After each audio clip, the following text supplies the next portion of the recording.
Good evening. My name is Steve Worthington. I'm the mayor of University Place, and I'm calling the University Place City Council meeting for July 3rd, 2023 to order. And with that, we'll start with our roll call. Thank you, Mayor. Councilmember Keel. Present. Councilmember Wood is excused.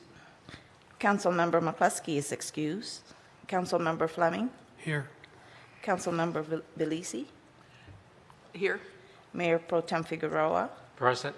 Mayor Worthington. Mayor Worthington, present. Mayor, you have a quorum. Thank you.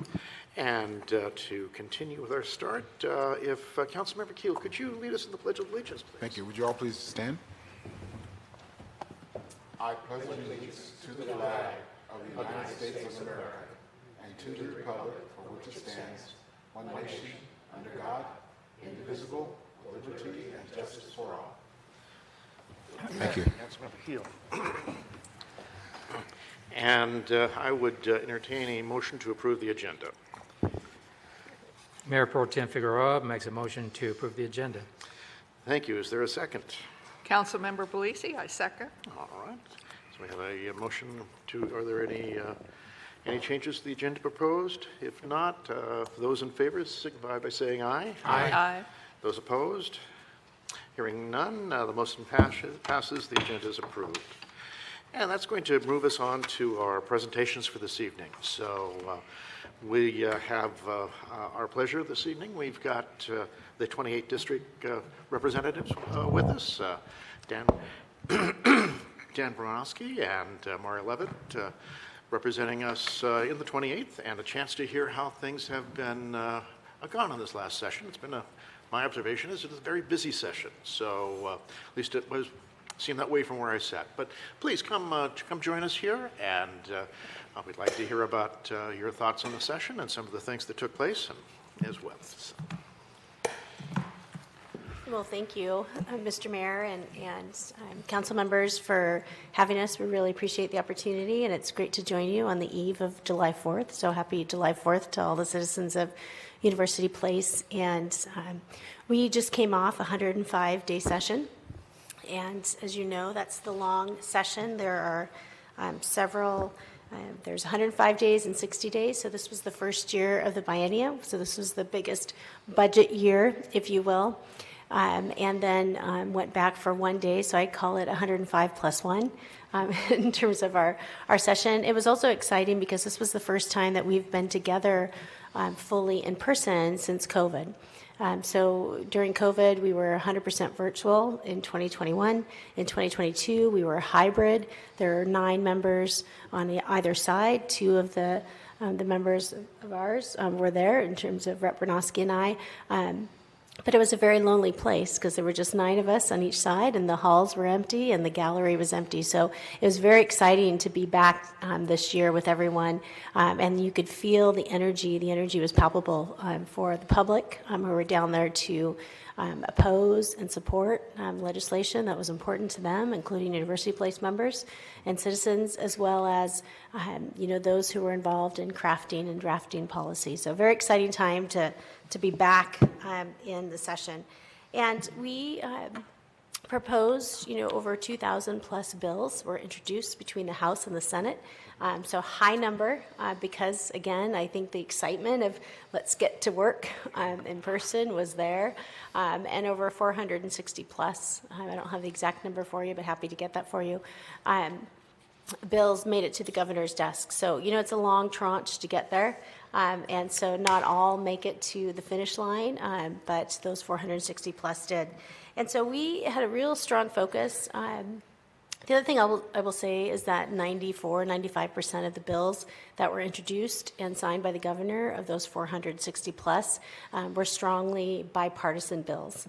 So very exciting that where you may hear of the other Washington who doesn't necessarily work together, that's not emblematic of this Washington. We strive to work together to serve the citizens of Washington State, and I think do that well.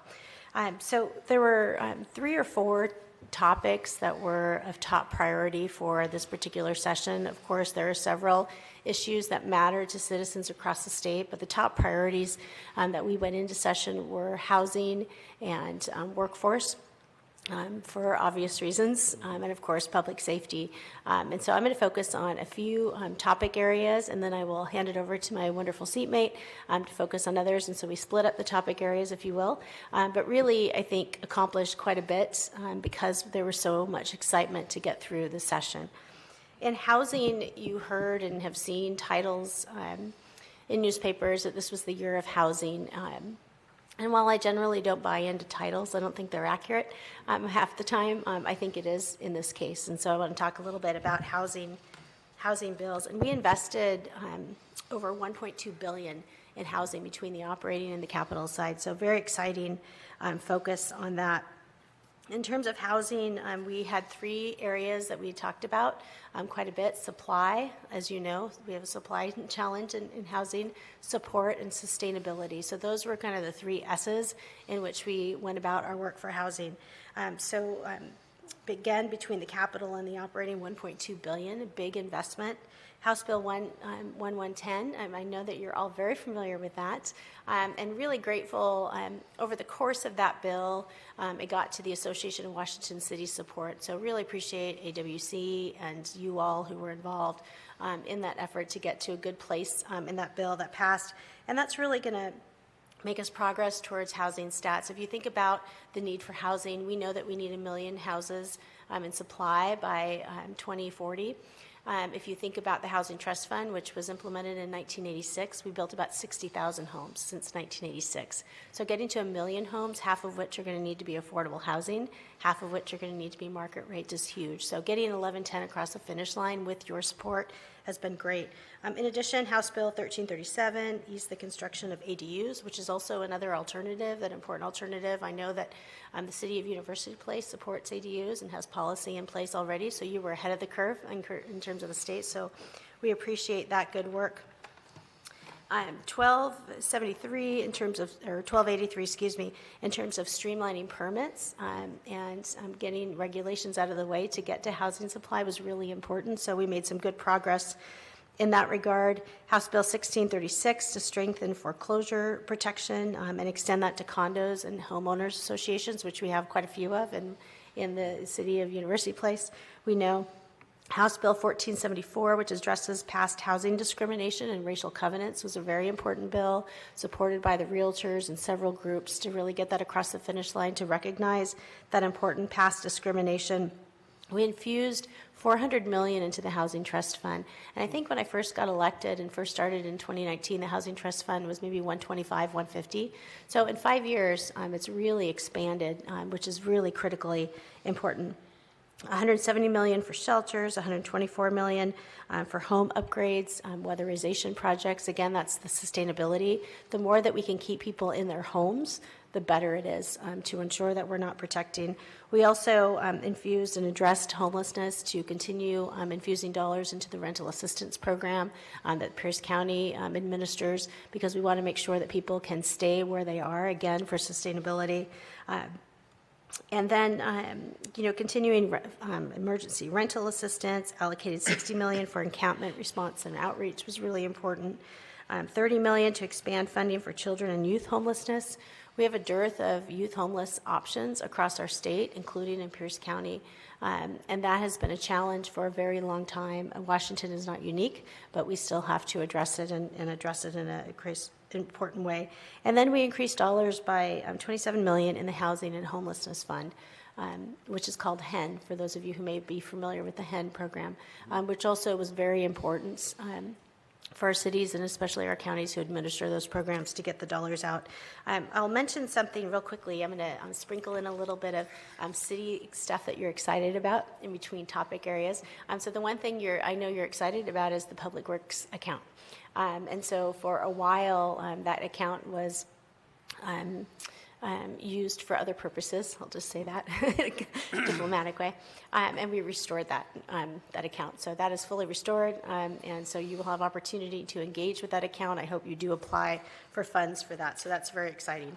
On the behavioral health side, I mentioned 1.2 for housing. If you combine operating and capital, I also think, I talked about the year of housing. I really believe it's also the year of behavioral health, but it kind of was a silent sleeper in terms of the news. We infused $1.1 billion in behavioral health, and we know that that's critical. Expanding access to behavioral health by addressing the shortage of behavioral health workers with legislation and policy to recruit and retain in education and training. House Bill 1724 streamlines healthcare licensing and regulation because we want to get healthcare out, healthcare workers to work in a variety of different things. You saw the headlines probably in Pierce County of MultiCare having to lay off 220 plus employees. We want to make sure that we have healthcare workers when there are openings, and there are several across our state, including in Pierce County, that we want to make sure they get to work. House Bill 1069 and added the Mental Health Counseling Compact, which is really important for our military spouses in particular. For compacts, interstate compacts allow a person who has that experience and training and education to be able to get to work if they're part of the compact state, and mental health counseling is so essential. House Bill 1763 expanded the conditional scholarship program for healthcare, behavioral health care workers and healthcare workers in particular, to really incentivize those to work in rural areas and those where there are healthcare deserts, if you will. We want to provide opportunities. Also for military spouses, we found they weren't taking advantage of the conditional scholarship because they were worried about penalties if they have to get out of the contract because of a duty station change, and so we made sure that our military spouses are not hindered or harmed by, taking advantage of those conditional scholarships while they're here. And then, I'm sure you've heard quite a bit about Medicare rates. They're dismal. In Washington State and across the state, there really are, and that's a provider hindrance to making sure that we have adequate network capacity. And so we increased behavioral health and healthcare workers by 15% for Medicaid rates. Which was, really significantly important for behavioral health because we want to make sure we have network in Pierce County, and we've had a dearth for a very long time. Let's see, $123 million for capacity for beds, and $600+ million went into Western State Hospital, which we know is critically important as I look at the physician in the room. And then $150 million for opioid and substance use disorder treatment, which is very important. I'm sure we'll talk about that. And $29 million for youth behavioral health, which is critically important. We know in University Place, mental health challenges and behavioral health challenges for our youth is so critical and really has been in a crisis situation. Again, University Place is not unique, but it is a challenge in our city, and we really have to address it full on. Sprinkling in a little bit of good news on the city front. It's behavioral health, housing, heavy topics. We did provide a grant for extreme weather events for local government, so I hope that you take a look at that grant opportunity. It was in House Bill 1012, which did not get across the finish line, but we funded it in the budget until such time it does in 2024. And that allows local jurisdictions. We know that our citizens are suffering during times of extreme heat, extreme weather in terms of when it's very cold, and then in times of poor air quality, and making sure we have shelters and availability for our most vulnerable to get out of the elements is important. So there's a grant program that will be administered by our Department of Military Affairs to provide, which also happens to be the emergency department is under the military affairs. So they'll be providing grants across the state for those who apply and need it and can't afford to sustain those cooling centers or heat centers or times of poor air quality themselves. So local dollars for you to be able to take care of your citizens, which is important. Education and post-secondary education, we have a very strong school district in University Place. I just want to focus on that for a minute. Special education has been woefully underfunded for so many years, so really for a very long time. So this year we infused $417 million plus into special education, huge boost, not enough, but compared to years past, really significant dollars for our special education folks in districts across the state. We made sure that our school districts had dollars for increasing healthcare costs for their staff and employees, which was significantly important. House Bill 1346, we have a large military population in the 28th, and we're very proud of that.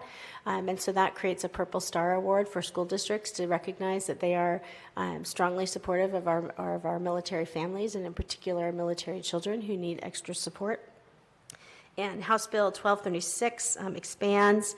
Near and dear to my heart, I'm part of the Food Fighters Caucus, so I care a lot about meals for kids because if you're hungry, you can't learn. As adults, if we're hungry, we can't focus, but as children in particular, they can't learn. So we expanded by 90,000 students across our state the free and reduced meal program, which is significantly important. On the post-secondary side, dual credit, you've heard the cost of college is expensive. I'm sure you've heard a lot about student loans lately in the news and student debt. But it's really important that we provide students opportunities. So we put dollars in to eliminate the fees for all dual credit programs, which is really important for students who are taking college credit in the high school, or it doesn't make sense for them to go to a local community college, that if they take those classes, those fees will be waived. So they won't have to pay. But we also expanded the Running Start program for the summer, so students who maybe aren't sure if Running Start is for them, or maybe they want to pick up a couple extra classes in the summer to get a jump start, they can get summer Running Start program access to kind of get ahead of the game. Running Start is great. Also, the state pays for it. So from a parent perspective, it's not all for students. It really isn't all for all students, but for those that it makes sense, it's a good program, and it provides that opportunity. On the workforce front, I mentioned housing and workforce was so critical. We did a ton on workforce because we know, pick an industry, from trucking to welding to nursing, we hear from all industries the challenges of our workforce. And so we passed, the governor signed 4 compacts this year: dentists and dental hygienists. I mentioned the mental health counseling earlier, speech and audiologists, both for our youngest learners and adults, and then the nursing compact. And so those interstate compacts will be very helpful, not only to our military spouses, to folks across the state. We expanded our CDL opportunities, and including our veterans who have experience, that will waive those fees and provide experience for them. We did journeyman electrician programs, expanded those, again, for veterans who have experience and opportunities, cosmetologists, child care workers. I mentioned the infusion of rates for our behavioral health and healthcare workers, but we also increased the Medicaid rates for workforce for our physicians and primary care physicians in particular, because we know primary care doctors, we have a dearth and a significant need, and so we increased those Medicaid rates. And again, for child care workers, the Military Spouse Employment Act, House Bill 10009, and several other areas where we really focused on workforce was a real topic of focus, and we got a lot done in that front. And so very proud of that work, including 15% for our assisted living, our nursing and long-term care areas, which we know need specific and long-term care and home health care providers. Addition got dollars. And just a few spatterings, and I'll hand it over to my great seatmate. We did all of this, again, I'm going to go back to the excitement of the city. We did all of this without new taxes. So for the Resilient Washington budget of about $69 billion, funded and made sure that we were protecting those and including the investments that we have over the last few years to stabilize our Washingtonians and our small businesses in particular. But then in addition, to expand where we could within the range of the budget that we were given and without new taxes. So we think that that was really important. But we did expand some property tax exemptions, which I think are super important. For our seniors and disabled veterans in House Bill 1355, we're able to do that because we know that those populations in particular are struggling. So expanded both the eligibility and then the income threshold. And then also for adult family homes, there's a property tax exemption for those who are taking care of developmental disabled individuals who really need a place and a safe place and a strong place who will provide strong quality services to them to be able to provide those services in a way that provides them with dignity. And so those are just some of the things, just a few, that we did in addition to, I know you're aware of the capital projects from Dale and Bridge to infrastructure, which I love sewer projects. And so I appreciate Mr. Eklund because I know he loves sewer projects too. And so the more we can invest in our sewer projects in University Place in 2024, we are happy to work with you on that. But I'm just grateful for the opportunity to be here and really appreciate your good work, and thank you for your service. And yeah, thank you, Mr. Mayor. Thank you, members of the City Council. For the record, I'm Dan Bernowski, State Representative, one of your 2 state representatives to the 28th Legislative District, which we represent all the City of University Place in the state of Washington. A couple of things I'd like to touch on really briefly are some of the subject areas that I focus on by virtue of the committees that I serve on: labor and workplace standards, healthcare and wellness, and the Transportation Committee. Something that was highlighted on a little bit earlier was that we have workforce shortages across several industries across the state, but one of the things that we're really focusing on as a legislature is the healthcare workforce shortage. Some of the good work that my seatmate is doing currently in regards to expediting licensure for military spouses to make sure that when they do move to Washington State by virtue of being stationed at Fort Lewis, they can get out into the workforce more quickly and in a more expedited fashion, so that way they can provide for their family and also provide a very critical needed service to the members of the community. But along with that front, something that I think of quite a bit when it comes to workforce shortages in the healthcare sector is retention of our current healthcare workforce, not only in nurses, doctors, dentistry, et cetera, but in the healthcare workforce as well. Some of the work that I'm proud that we did that was very bipartisan out of the legislature this year was to create a presumption for labor and industries, workers' compensation, post-traumatic stress coverage for healthcare workers, specifically nurses. If you talk with anyone who's a nurse or anyone who's on the front lines in the healthcare sector, they'll tell you that they're burnt out, and that is absolutely true. We need to provide those workers the resources they need to get back to work healthy and as quickly as possible when they suffer from post-traumatic stress injuries. That, I think, is a critical component to doing some of the other work that we've talked about, expediting licensure, and also in making big investments in education for healthcare workers. Going along those lines, making sure that expediting licensure, making sure that we have adequate resources for education, so that way, as the population continues to age, which it certainly is, and that aging population continues to grow, we have adequate workforce for members of our community, not only here in University Place, but across the state of Washington, to take care of our aging population. And pie in the sky, we will all get there someday, and hopefully with some of the work that we're doing policy-wise, we'll have that adequate workforce hopefully sooner rather than later, so the aging population can retire with dignity and rely on that healthcare workforce in the near future. Some of the other things that we've been working on as a legislature is, something that I'm personally focused on is workplace safety, workplace protections, not only for the healthcare workforce, but for the workforce in general. As I mentioned before, because there are labor shortages across all sectors, one of the key components, I think, is that retention of those workforces, and by making sure that people have adequate access to workers' compensation programs, getting the help that they need if they get injured on the job, so that way they can get back to work healthy and as quickly as possible, is going to be a key component that we can do at the state level to make sure that our economy continues to thrive and move forward and continues to have ample opportunity for everyone across the state of Washington. Moving on to the Transportation Committee that I sit on, we were as a legislature were able to pass another transportation package this year that built upon the Move Ahead Washington package that was passed the previous year. It's always good to have good bipartisan input to make sure that when we implement packages such as the transportation package or the capital budget package or the budget as a whole, that we have input and all voices are heard from across the state of Washington.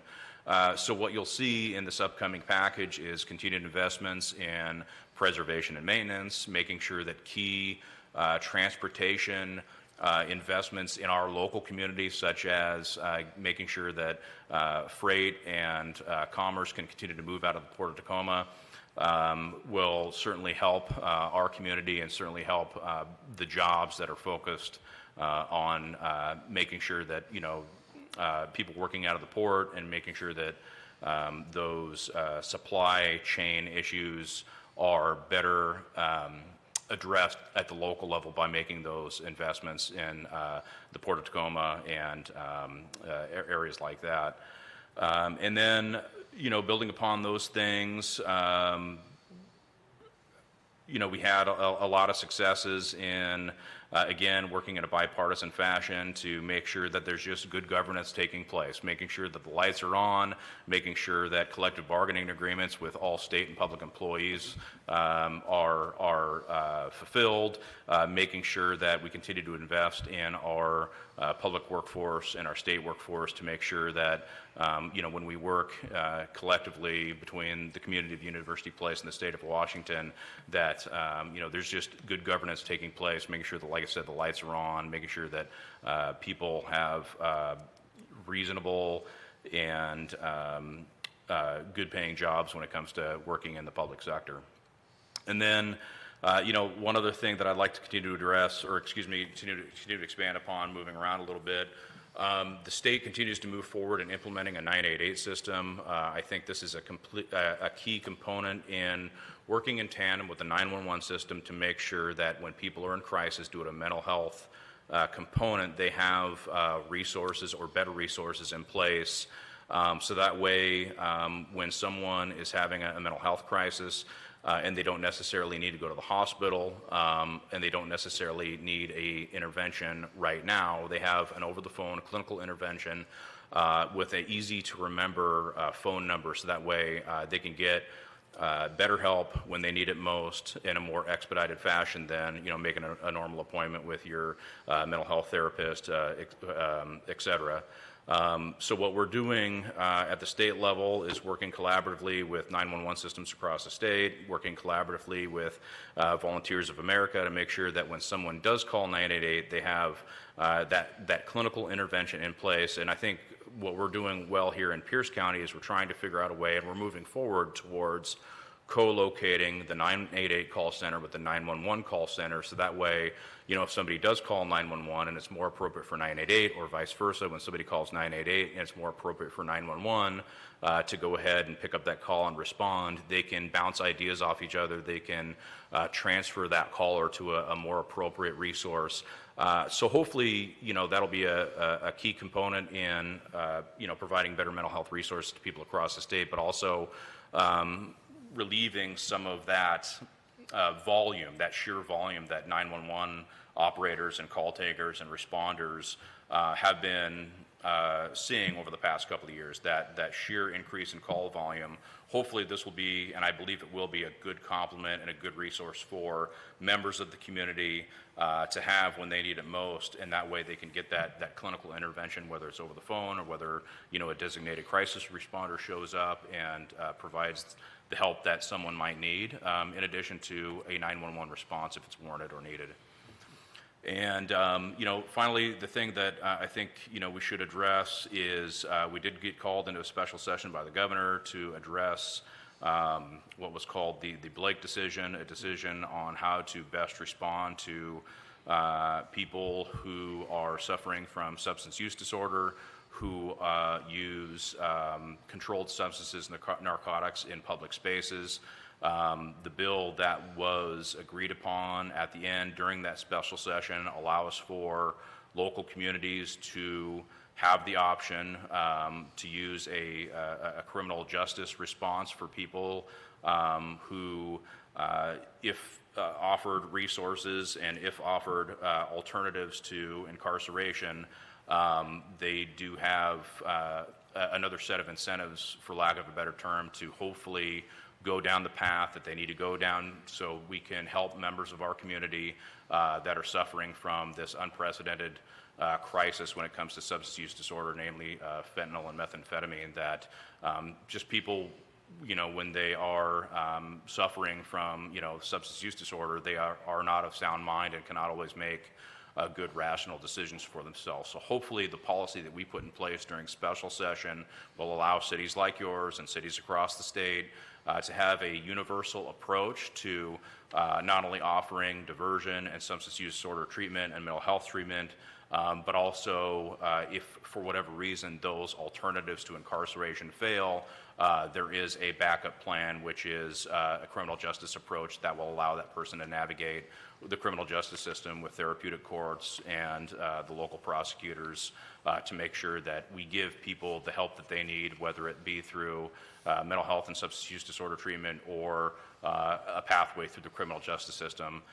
So that way we hopefully will lose fewer members of our community to deadly overdoses and also, quite frankly, life-shattering experiences with the unprecedented danger of, the fentanyl and the current methamphetamine crisis that we're dealing with. So anyway, that's a little bit about what I wanted to talk about and what I had to share. It's an honor and privilege to be here tonight. My seatmate and I can certainly answer any questions you may have.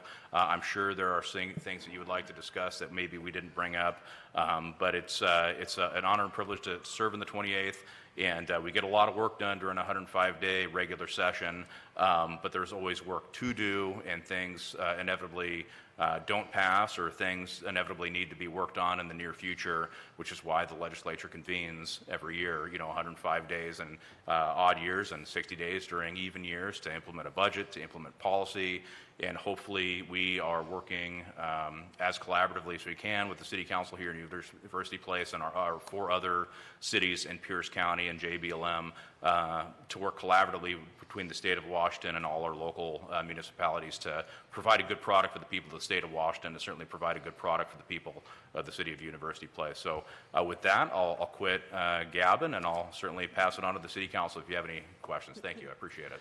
And Mr. Mayor, if I may add a few things Please, before, yes. before we go in. A couple of things I want to emphasize. On healthcare, I think it's really important to know that we adopted a $35 cap on insulin. We have a lot of members who need insulin. It's a life-saving and critical, essential drug to have, and I'm grateful to do that. In addition, requiring insurance to cover hearing aids. We know hearings are very expensive. And then in addition to colorectal cancer, my humble seatmate didn't mention his bill to do colorectal screening, which I think was important. And on the public safety front, just want to mention a few things. $2.25 million for organized retail theft, working with the Attorney General's office and law enforcement, which is essential. We did a pill press bill. The Drug Enforcement Administration has one pill will kill. If you haven't heard of the fentanyl public health crisis, I'm sure. And you know that that's so critical. And so House Bill 1209, which will make it illegal to use pill presses and other tableting machines when mass producing fentanyl and other controlled substances. Focused quite a bit on stalking-related offenses, domestic violence offenses, protection for our murdered and missing Indigenous women. I'm giving you a little bit of spattering, and then support services and protection for survivors of trafficking. So just want to mention that those from a public safety, in addition to Blake and vehicular pursuits and other matters, that those were really important bills, and that also on hazing. We have several students who go to post-secondary education and don't always find themselves in situations where they are safe, and we want to make sure that so we increase the penalties for hazing across our state as well. Thank you. Well, very good. Well, excuse me. State Representative Levitt and State Representative Bronkowski, thank you so much for sharing with us just some of the things that went on in the session. We started saying, boy, it seemed busy to me. It seems particularly busy. You can get all of that done in 105 plus 1 day. In any case, did a lot to move a number of issues forward for our state and for this community. We may well have some questions, and we have a few minutes. Councilmember Keel, would you like to? Great. Thank you, Mayor. Thank you both for being here, and thank you for the report. It's like the mayor said, it felt busy. Now I know it was busy, hearing all of what you have reported. What I have is more of a comment. There's a question in there somewhere, but it's really comment on 2 things. And I want to thank you and everyone in the legislature for really working with AWC around housing.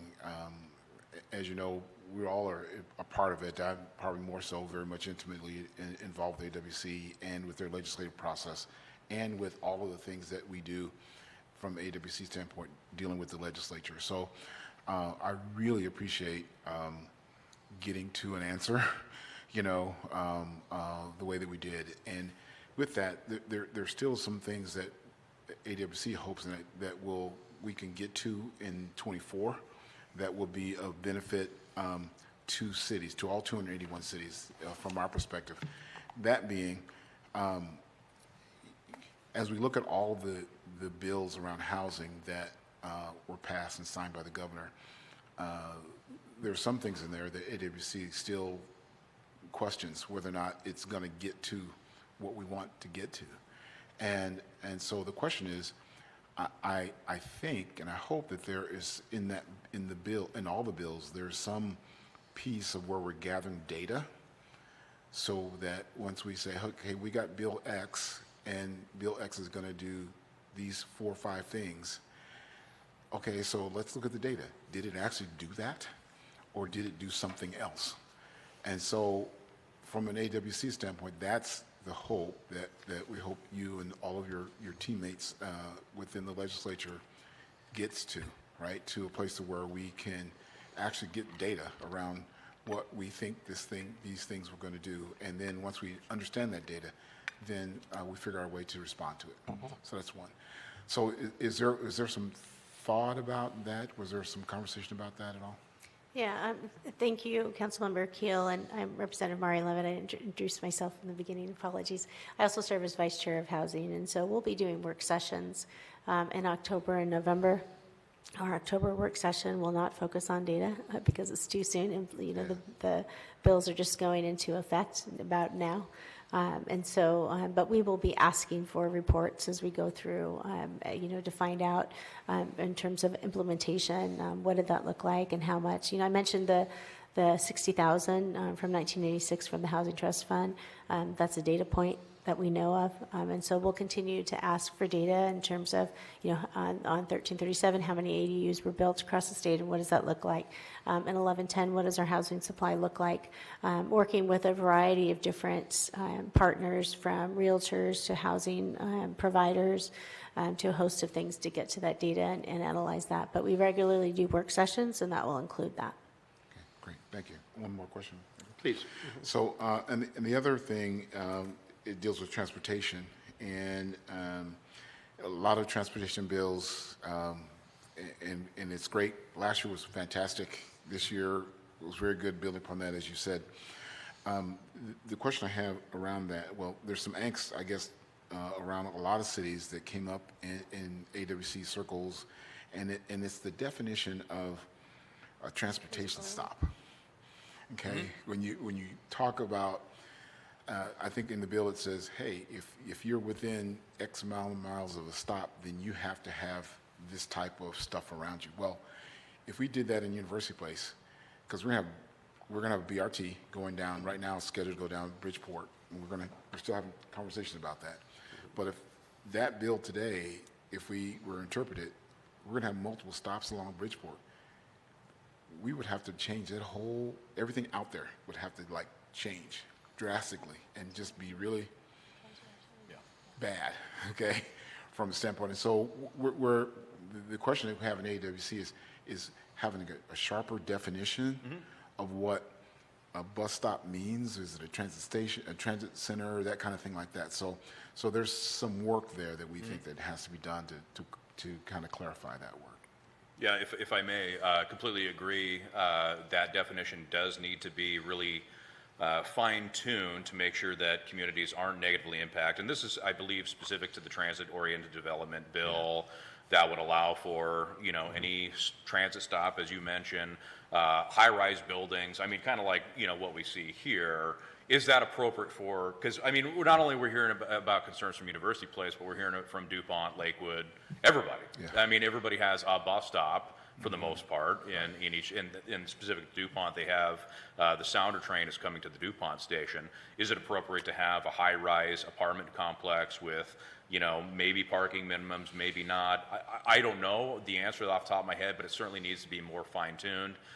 The bill that was presented that did not wind up passing this past legislative session did have a lot of those questions that needed to be addressed and a lot of those concerns that needed to be addressed. So to answer your question, yeah, it's certainly on my radar, and I know it's on my seatmates' radar, let's come up with something that's a more definitive definition that will allow for municipalities to build a housing stock within reason, but also not have a direct negative impact where it's like you're ripping the Band-Aid right off and then boom, you're going to build a high-rise across the street.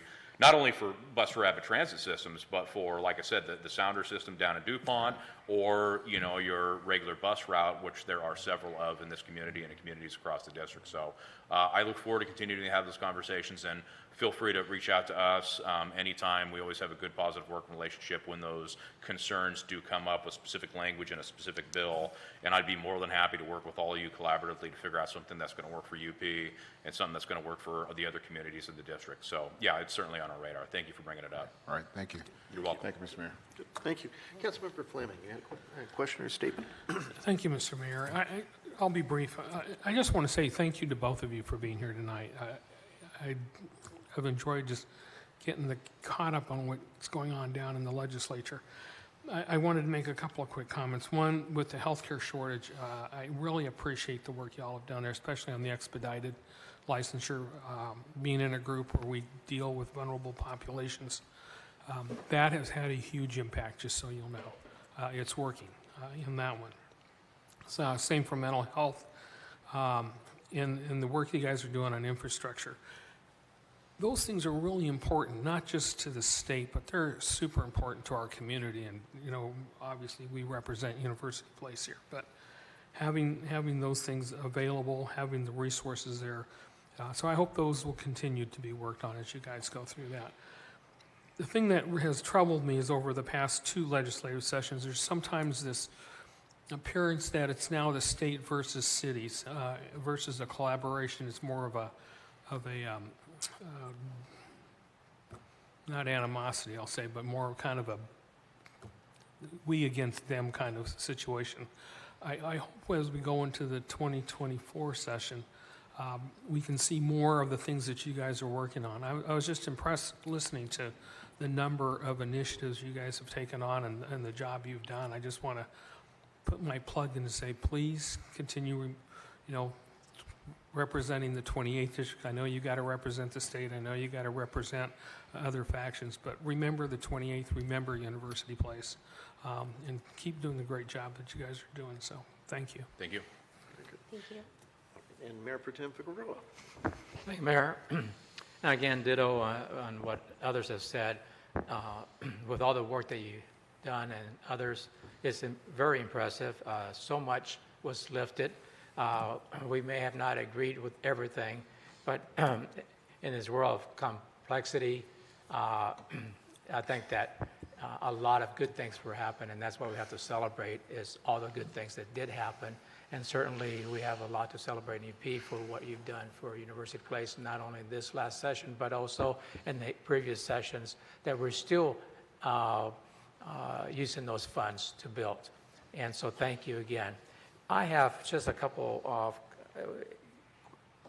question and a comment or an ask, and that is, Mari, you mentioned a lot about the Housing Trust Fund and other funds that will pay for certain areas in healthcare, homelessness, and things like that.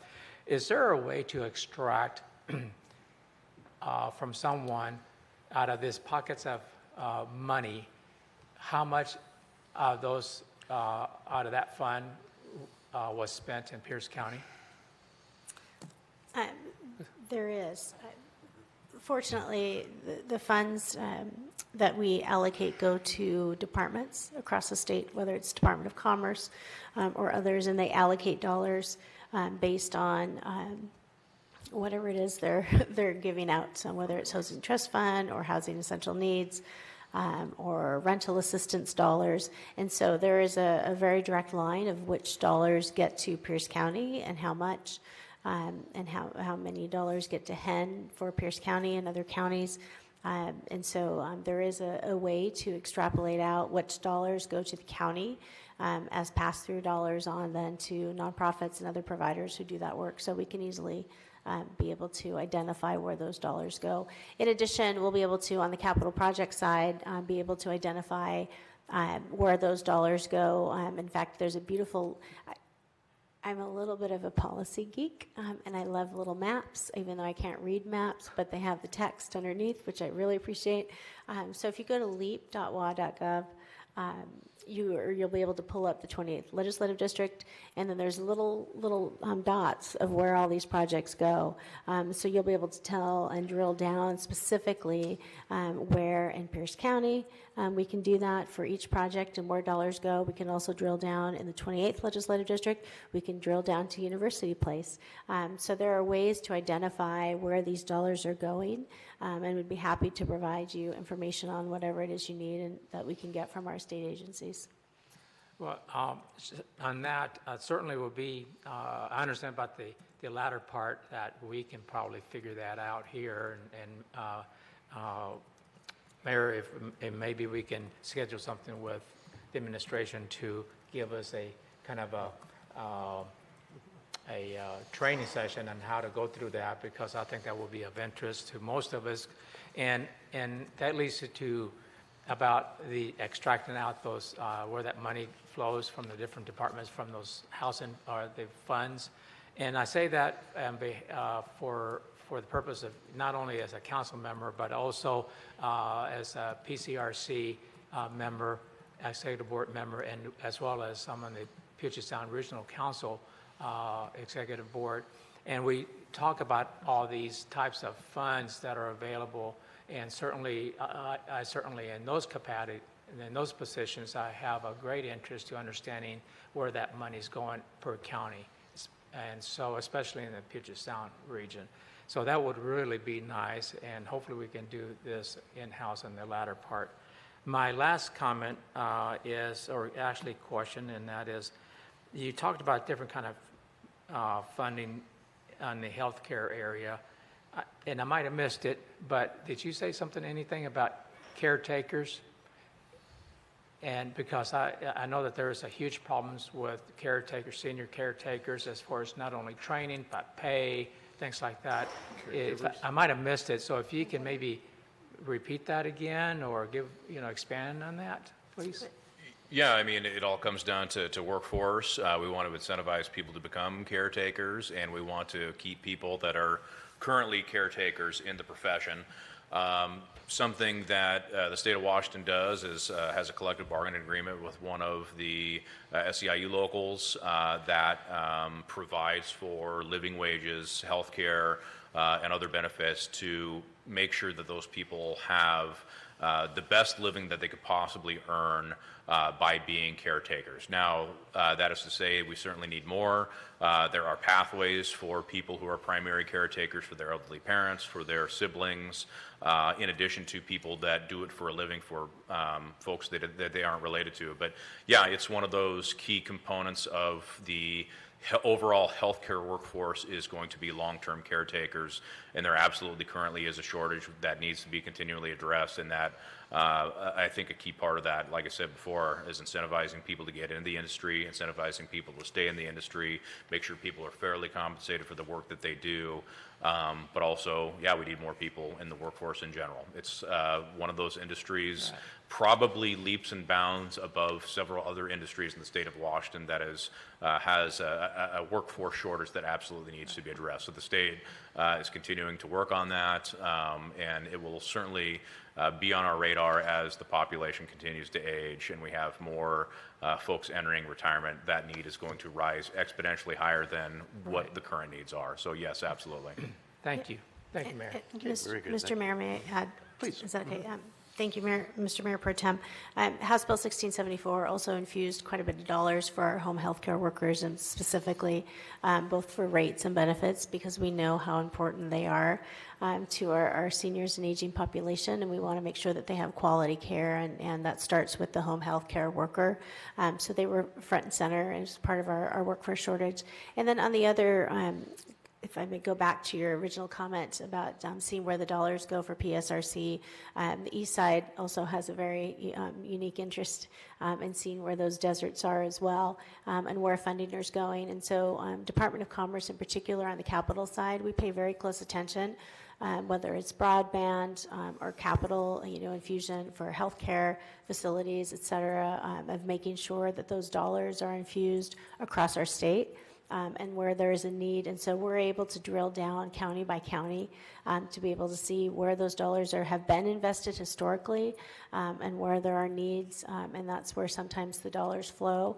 In addition, on the capital side, we have a statutory percentage of dollars that go to the east side to make sure that we're looking at that, because there are several of us who are from the west side and we want to take care of our west side folks, but we also have a responsibility to the state. So we recognize our district and state nexus, which to Councilmember Fleming's point, and work closely with AWC and others to make sure that we're paying attention to that nexus. Excellent. Thank you. Thank you, Mayor. Thank you, certainly.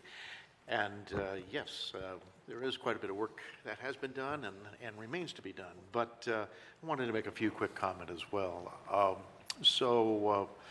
This last session, as we talked about earlier, seemed busy, was productive, and your work there was, I think, very helpful for us as a community, and we appreciate that. You did, for example, address the Blake decision, which was important in the law enforcement side of things, and for our citizens to feel safe. Yeah, that was a key piece, and while it took one extra day, you folks collectively found a way to make that happen and address much of the issues that were there. Vehicle pursuits also got addressed, and that was something that we had a chance to talk to you individually about, and there was good progress made there. And so thank you for that.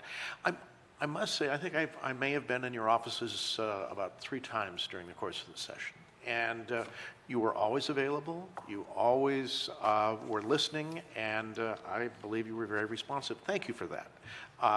While we may not get everything that we necessarily ask for, and sometimes not necessarily everything we rank as number one, regardless, the fact that you're accessible, you're listening, and you're looking for opportunities, I think is very key. And it helps us as a community, but also as a public servant to our citizens, as kind of a team effort that we have between us. And it's my pleasure to be able to work with you on that team. With Representative Levitt, Representative Bronikowski, thank you for your accessibility and your willingness to help us through the issues of the day. I did want to touch on a couple of other quick things too. Previously, you have helped identify funding for us, or provided funding in certain cases. So the extension of 37th Street is complete. That's on the edge of Homestead Park now, and that's just the beginning of a new enhanced area that will be in there. But the funding that you had previously provided or helped arrange for us made that all possible, and that street will be open soon. I'm not sure it's open quite yet. It is open now? Okay. Yeah, great. Good.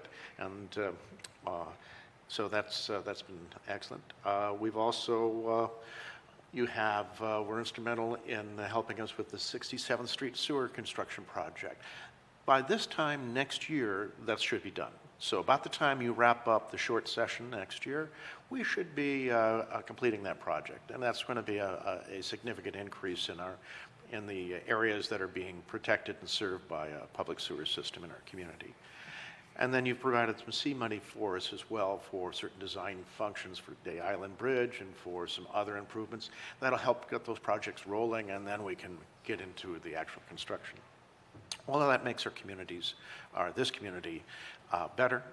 We'd like to think continue to be attractive, but also being strong in the ways it needs to be strong. So again, thank you for your efforts and good work there with us.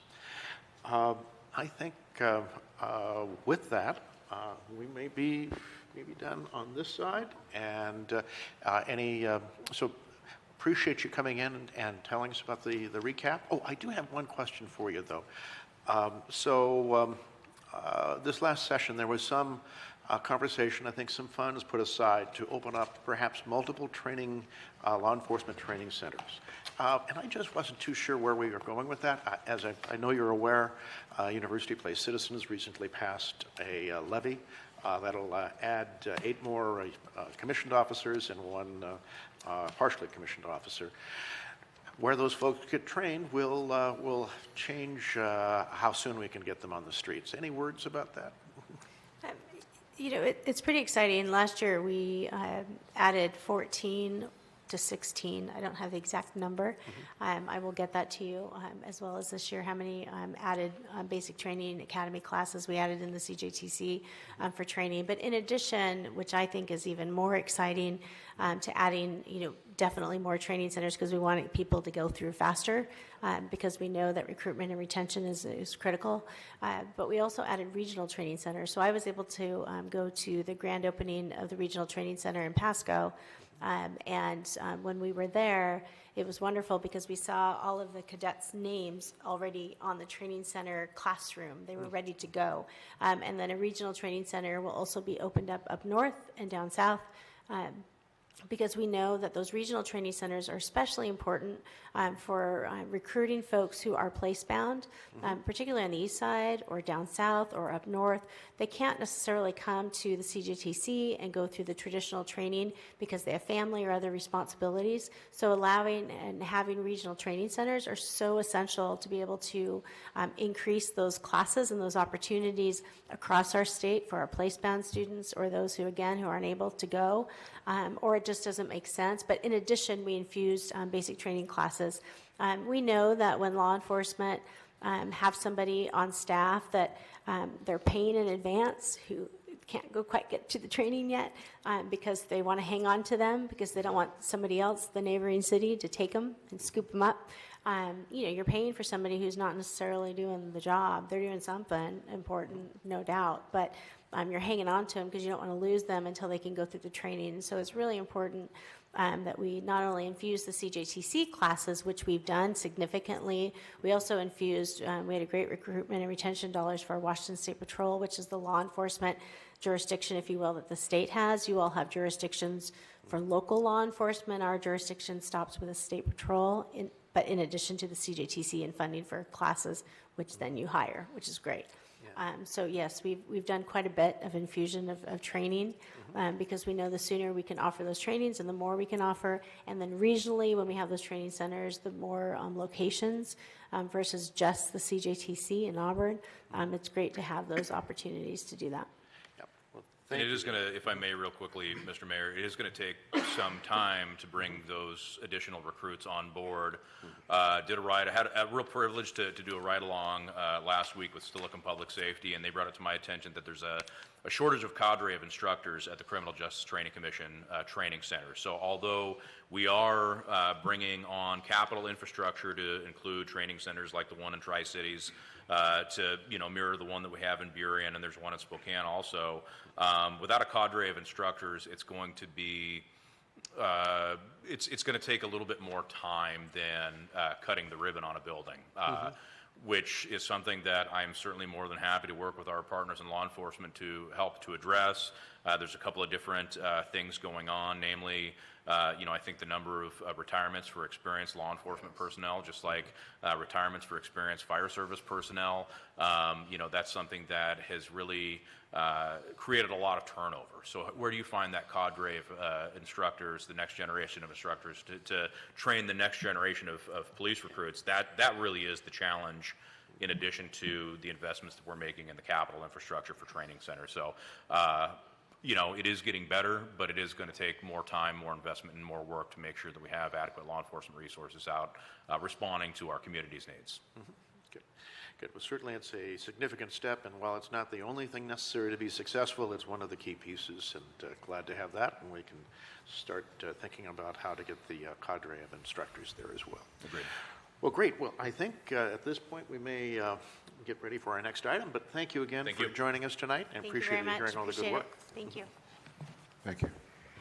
Thanks.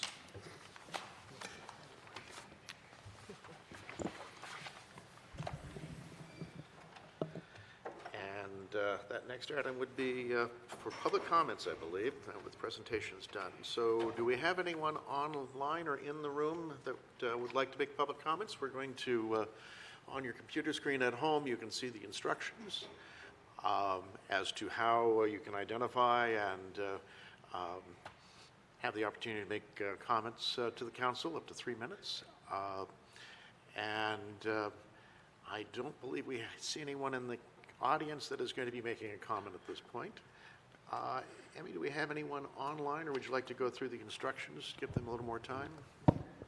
There's no one online, Mayor, Okay. for the instruction. good. This time, citizens have 3 minutes to address the council on topics not scheduled for public hearing or council consideration. State law prohibits the use of this forum to promote or oppose any candidate for public office or ballot measure. Public comments are limited to 3 minutes. And if you're, please provide your name and address for the record. Very good. Thank you. And with, so it's apparent that we don't have anyone wishing to make public comment, we're going to move on to our next item, which is the consent agenda. And I would entertain a motion to approve the consent agenda. Mayor Pro Tem Figueroa makes a motion to approve the consent agenda as proposed. Thank you. And is there a second? Councilmember Belisi, I second. All right, we have a motion and a second for approval of the consent agenda. Is there any objections to the approval of the consent agenda? Any objections?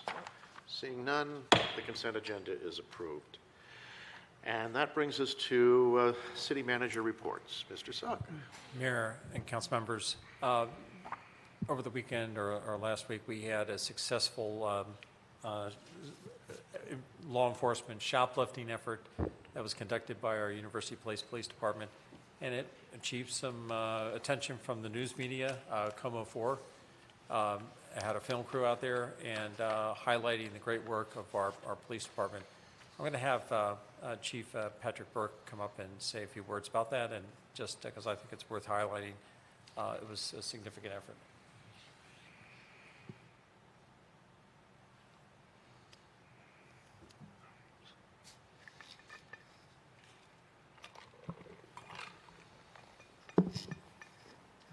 Mayor, Council, good evening. I get the privilege of sharing some good news with you tonight. On June 19th, our officers partnered with Safeway and Green First for a shoplifting emphasis. So we had 4 officers make 10 arrests over a 6-hour period. I get the privilege of sharing their results, but it's really our officers who did the preparing and the planning. They're actively partnering with businesses and building relationships. And so it's work that we're doing, and we plan to do more of this work. And so, again, it's excellent work by the officers that they're doing on a daily basis, but when we do an emphasis like this, it really puts a focus on that quality work that they're doing on a daily basis. And hope to be back in front of you soon, sharing similar results, and hopefully when I'll bring a couple members of our team to share those results with me. So, thank you. Very good. Well, thank you, Chief Burke. Appreciate that. And look forward to talking to the team members when the opportunity's there. So, good. Thank you. And well done, too. Thank you. So thank you, Chief. And so turning to events, our second edition of the Between the Lines newsletter dropped in all the mailboxes in University Place last week, and highlighting the summer events. And I'll just highlight what's here this month. Starting tomorrow night, this Thursday, Current Apple Orchard is going to have their first concert in the park, as they've done in previous summers. Thursdays from 6:30 to 8. It's going to be, bring a place blanket, your own picnic dinner, enjoy music in the Current Apple Orchards. There's going to be 5 free concerts sponsored by the Current Apple Orchard enthusiast, and lots of different variety of music. So, an opportunity for a very fun evening. Again, Thursdays from 6:30 to 8 at Current Apple Orchard. And then starting on July 19th, Wednesdays, each Wednesday we're going to have a music in the square here in the public square just in front of this building from 6 to 8. And so that starts up on July 18th. But there's more. We have the 8th annual Teddy Bear Picnic which takes place on Sunday, July 16th from 1 to 4 p.m. at the current Apple Orchard. It's a well-loved event, very well attended. Spend an afternoon tending to your teddy bears or other favorite stuffed animals. It's a free event produced by Dance Theater Northwest and sponsored by local citizens, businesses, and organizations. And then finally, the last Saturday of the month, July 29th, is our second annual Twisted Cider 5K run and a 1K kids walk at current Apple Orchard. Again, it's quite the venue for events. This is going to be on, again, Saturday, July 29th at 8 a.m. Is the start of the 5K run. There will also be post-race refreshments, and it was a great, the first one that was last year was attendance exceeded expectations. It had close to 450 or 500 participants. So well attended, and so we're off to the second annual. So that's my report. Very good. Thank you, Mr. Sick. Appreciate that. We'll go around and do council comments as well, and starting with Councilmember Keel. Great, thank you, Mayor. Just a few things. I just want to, can't remember, I reported on our AWC conference that we attended. We haven't done that yet, right? So, good.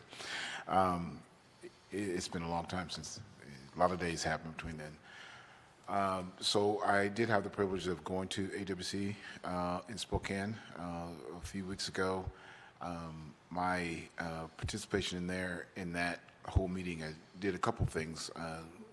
This year I happened to be the chair of the nominating committee, and so that is a series of meetings over the first 6 months where AWC cast out a net for folks that want to run for open AWC board positions, and that committee vets the candidates, talks to them, does the interviews, and then make recommendations to the full body of the candidates of who we think would fit the bill to be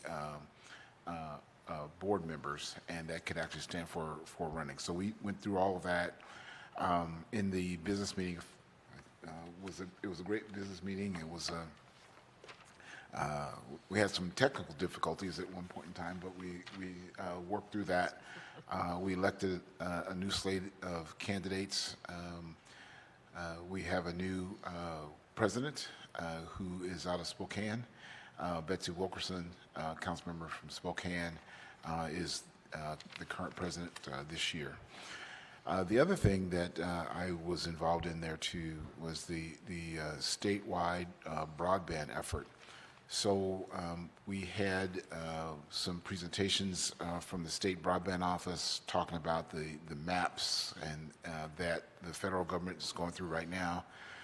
We're slated, the state of Washington is slated to get over $1 billion from the federal government to help with broadband. And there's a couple efforts out there, BEAD and ACQ and all that stuff. We won't get into those things right that level of detail, but between both of those programs from the federal government, we'll get around $1.1 billion into the state to help with broadband. It's mostly focused on unserved and underserved, but I would think, Mr. Sugg, that there may be some pockets in our city that could actually fit the bill for those two pieces of allocations for dollars. So it would be great, something that if we can, tap into that we get for our citizens in UP to get the dollars to take advantage of broadband. Two other things I'll call out. There were two very good sessions, general sessions, that occurred, and that ones that I hadn't seen before. And I would just tip my hat to our new CEO, Deanna Dawson, who's doing a fabulous job. I mean, she's fantastic. And I'm happy to say that I actually had a hand in hiring her. That was a good hire for AWC. She has been fabulous. People love the work that she's doing. And she brought in 2 sessions. One was a woman out of Seattle, and her title of her session, and I'm going to get it wrong because it's a long title, something like, I didn't know that, or something like that. I don't know if you remember what it was, but something like that. I didn't know that. But the premise of her conversation was how nowadays in politics, everyone's polar opposites of each other. And her book talks about, the title, I didn't know that, was really talked about listening, and not the traditional, oh, let's all listen, but she really carves out some good stories about how people need to talk together and really have a conversation, as opposed to standing in corners and yelling at each other. And I thought it was fabulous. And I was like, gee, you read my mind. That's exactly how I feel, about all those things. And so it was a great session. I think it was very well received by the peoples at the conference. And so that was that. The other speaker that we had was a gentleman. His name of his book, and I won't be able to say it, but it's called Calling BS. But he says the whole word out, right? and it's in the title. It's like on the cover of the book, right? Calling BS. And the premise of his talk was, again, with the polar opposites, a lot of times we're in places where, someone, their mouth is moving and it's BS. Mm-hmm. And he's like, he talks about how you can diplomatically and you really have that conversation and call it out and do that. So 2 very great sessions. If you weren't there, you missed it. It was really, really fantastic. So I'm happy to have gone, and we kind of led into the NLC conferences coming up in November as well, and so we had some NLC representatives that were there too, which was well, they've had them a couple times, but they really participated in a lot of the some of the sessions around broadband and also around calling the BS and stuff like that. One last thing.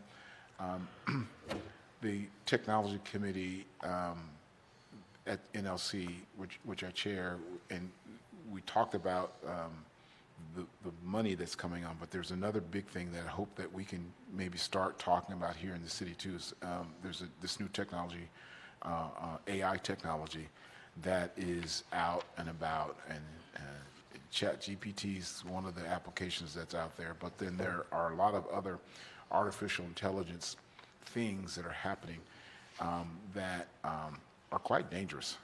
And when we talk about people being duped and sucked in and robbed online, well, this artificial intelligence that's out there right now is going to make all of that stuff look like child's play.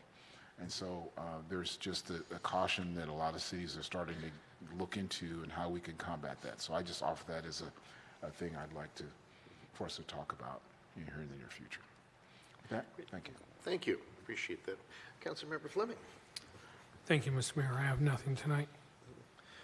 And Councilmember Belisi. Thank you, Mayor. I too attended the AWC conference and found it very invigorating.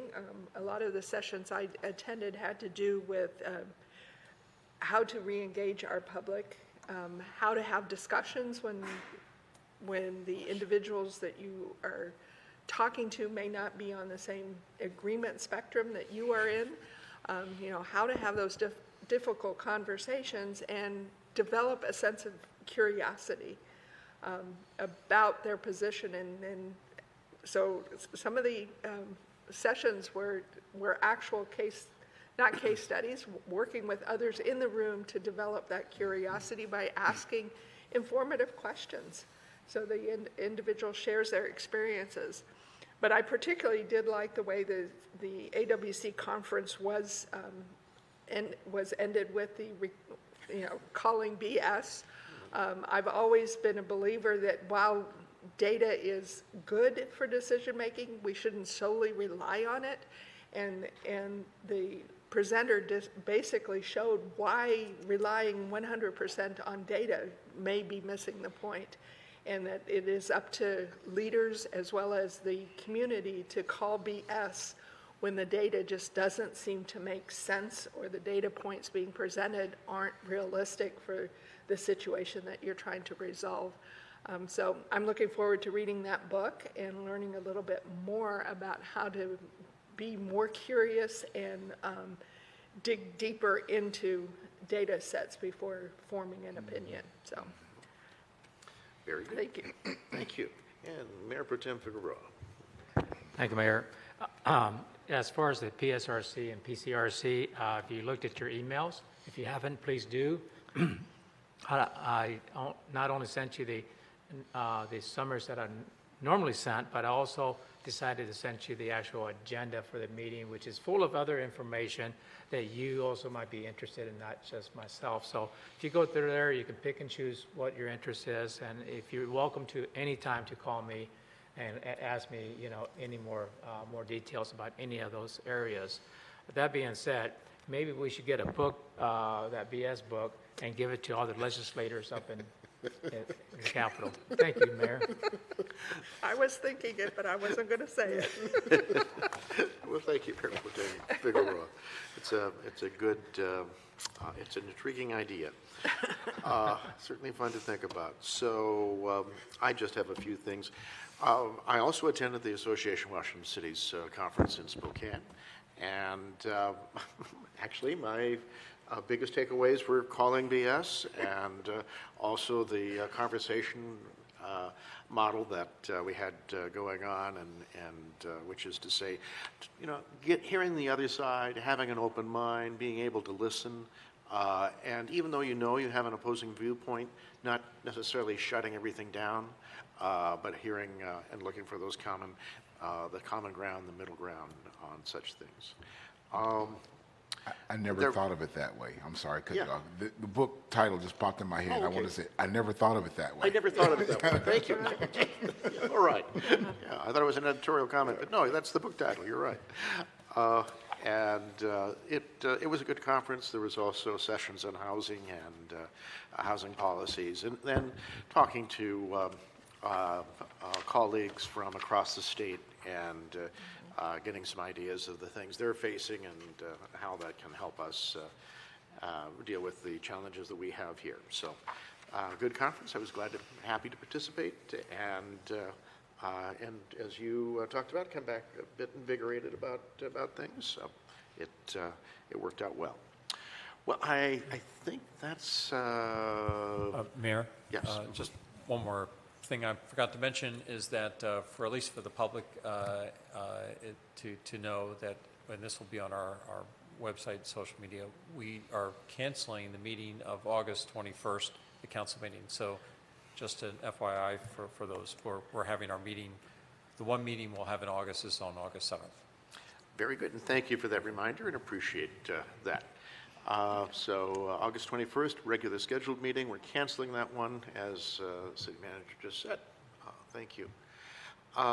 With that, I think we're ready to move into end our regular meeting tonight and move into our study sessions.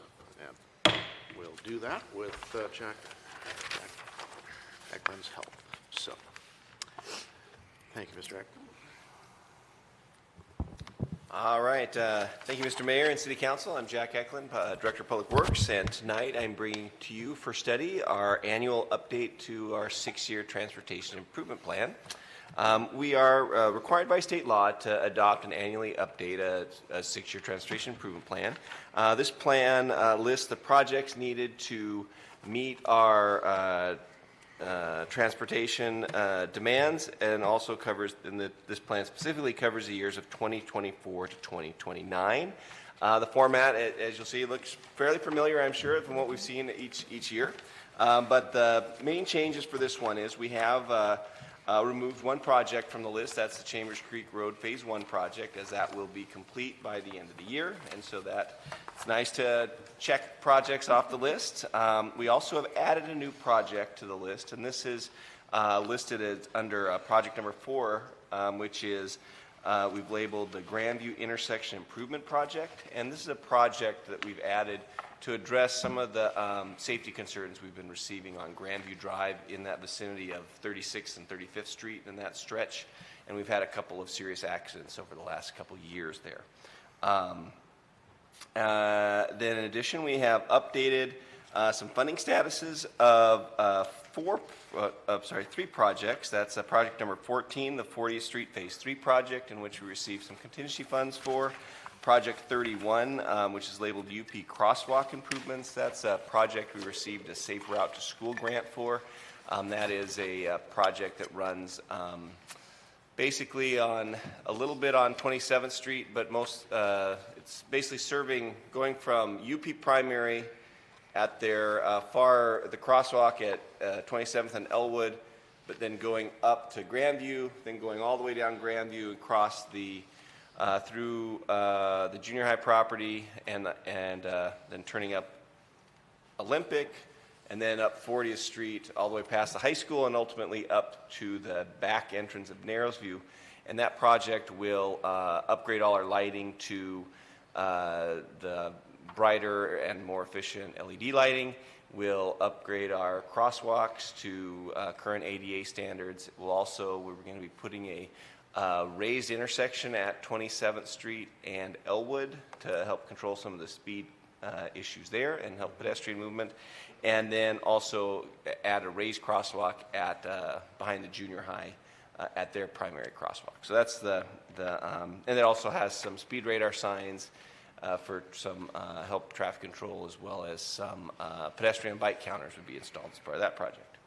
And then the last one, we've updated the funding that we've received for the 57th Avenue connection, where we've received both design money from the state and some construction money from the county associated with their ARPA funds. So those are three that we've updated funding statuses, and then overall we've updated the schedules and costs of each of the projects to reflect 2023 dollars. We'd like to remind you the approval of the 6-year transportation plan does not commit the city to any financial expenditures, and rather each project will be reviewed individually by the city council with each budget cycle as a component of the capital improvement plan. The approval of this plan, however, does create eligibility for us for certain grant sources, and many this is a requirement that many grant funding sources require you to have a project listed on your TIP. And then also the TIP provides an indication to our neighboring jurisdictions of our transportation planning needs and goals. With that, I'd be happy to answer any questions you have for the project on our plan. Okay, any questions for Jack right offhand? Jack, I have a couple of really quick ones. One is you talked about the new e-lighting and mentioned it's more efficient. How efficient? Not exactly, but roughly, is it half the energy, a third the energy, or?